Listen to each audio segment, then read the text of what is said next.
Am I the a-hole for demanding a paternity test for a child that's clearly not mine?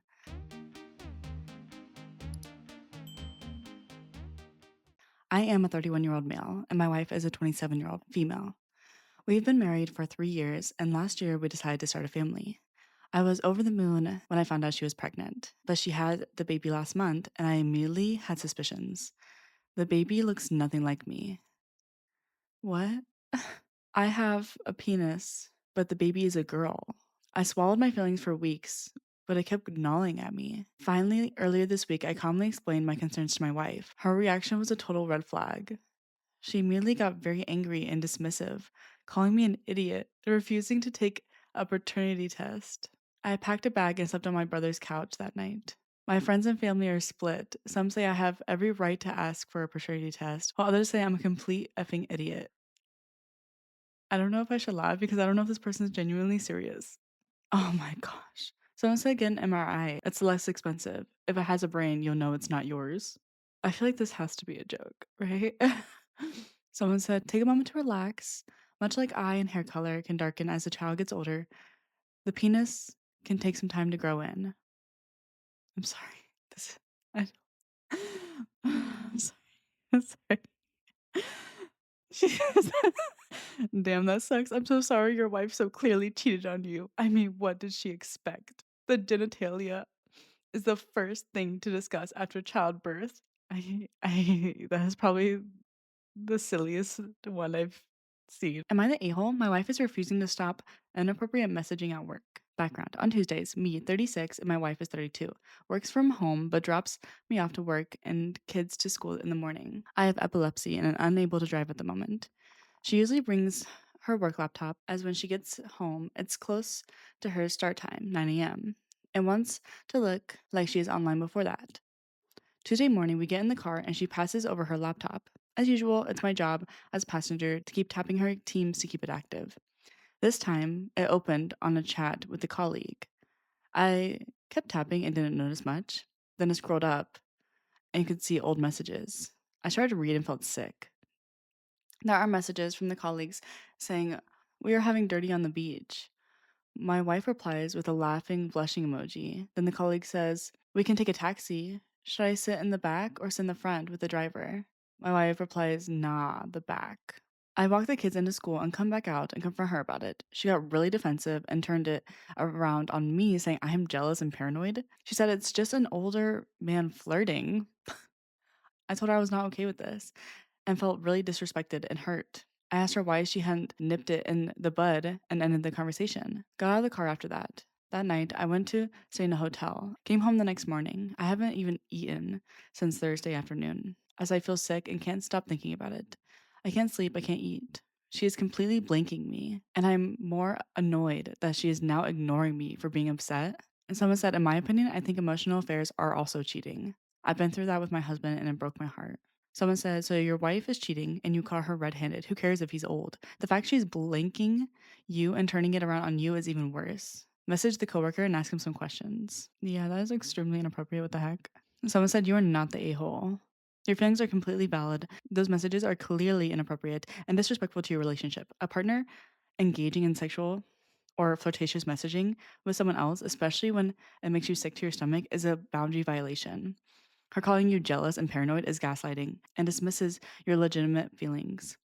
You have every right to be upset, and her ignoring you instead of addressing the problem shows a lack of respect and accountability. This isn't about jealousy, it's about trust and respect in a marriage. Dang, that's sad. Ex got married. I broke off our relationship back in 2022. We moved our separate ways. Today I was going through Insta stories and I saw that he got married, and I'm genuinely so happy for him.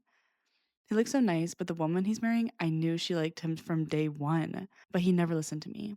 And see how the stars have aligned? He's a husband, has a wife, is married. I really can't believe it, and my heart is filled to the brim. I'm so happy for him. I haven't texted him these 3 to 4 years, so I won't text him now either. But I hope he stays happy and healthy. He had an eye surgery.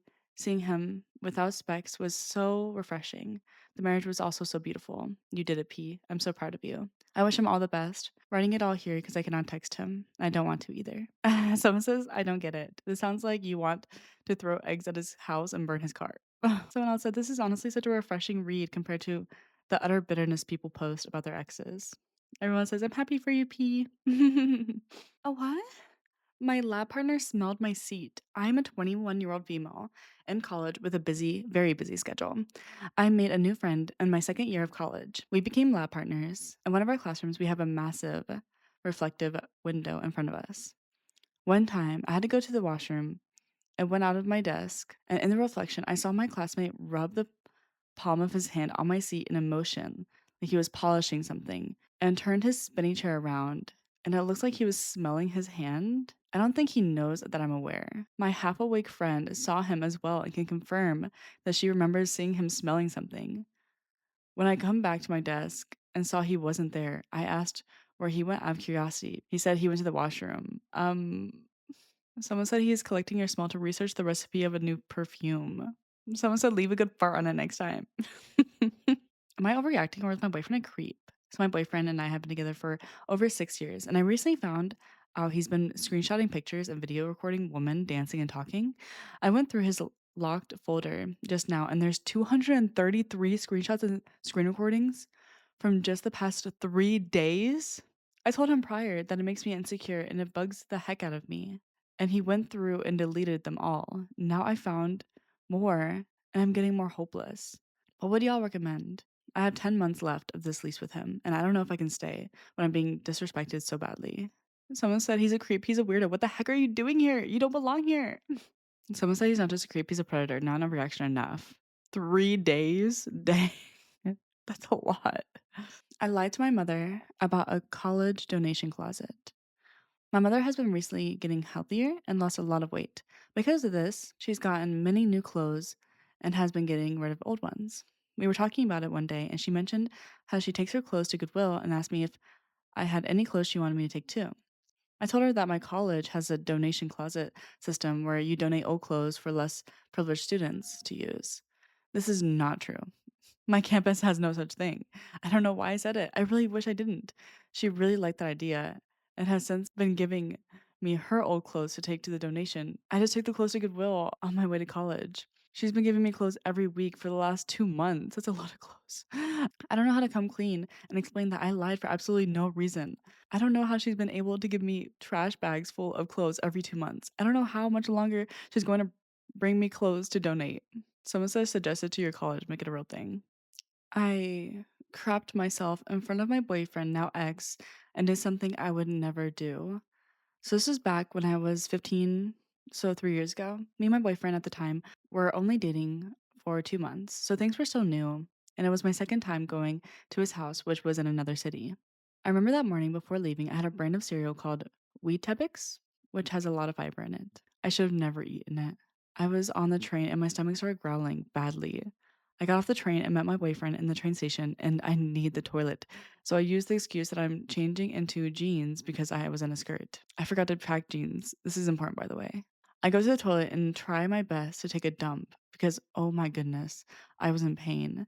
But nothing is coming out, so I take my chances and leave it.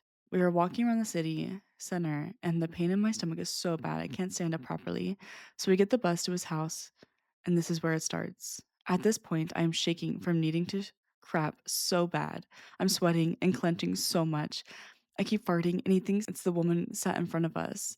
And I just let her take the blame because I was so embarrassed. After 30 minutes, we get off the bus and have to walk 10 minutes to his house. I am determined to make it to his toilet, and I kid you not, 20 steps from his front door, it happens. I crap myself. It goes all down my leg like liquid in my shoes, and I tell him to keep walking in front of me because I'm bleeding through my tampon and it's going down my leg. Obviously, it's an excuse, but he does keep walking. I zip my coat up, take my shirt off on the inside of my coat, wipe my crap off my legs and shoes, and throw the shirt in someone's garden. It gets worse. I make it into his bathroom and I crap my brains out and wash my legs. He didn't have toilet paper, but blue paper towels that they use in hospitals. Why? I don't know. But I used that and it wouldn't flush. And I tried multiple times, but it wouldn't flush. Now I'm panicking because he's asking if I was okay through the door and I'm rushing. There's no window in the bathroom. And then I see a hole in his wall. I panic. In a panic state, I took the paper towels out of the toilet and shoved them in the hole, and I keep it to myself. After a week or so, I'm in his room and I hear his mom start shouting at his little brother for putting paper towels covered in crap in the wall. I felt so bad, but I would never live that down if I confess. This still haunts me to this day, and I refuse to eat a full meal when traveling because I'm scared it will happen again. Thinking about it, I should have just told him that I had a bad stomach and saved myself the stress, and it would have saved his little brother being grounded for 1 month. Someone says, dang, sounds like you were in deep crap.